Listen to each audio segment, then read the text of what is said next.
yung first batch ng compost pit na ginawa ko noon. Ito yung ilalagay ko dun sa langka.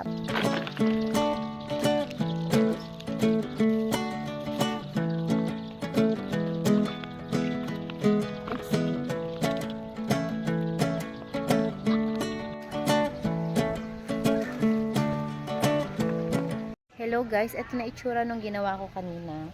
Pinaikutan ko ng malalaking bato yung paanan ng puno ng langka kasi yung mga ugat niya nakaangat na. Nakikita na. Kako inimbakan ng organic na lupa. Haluan ko ng coffee grounds, ng nurog na shell ng itlog, saka ng vermicast. Baka sakaling magbalik yung sigla nitong puno ng langka. Ayan. Ayan yung bunga niya. Tatlo. Yun lang guys. Bye!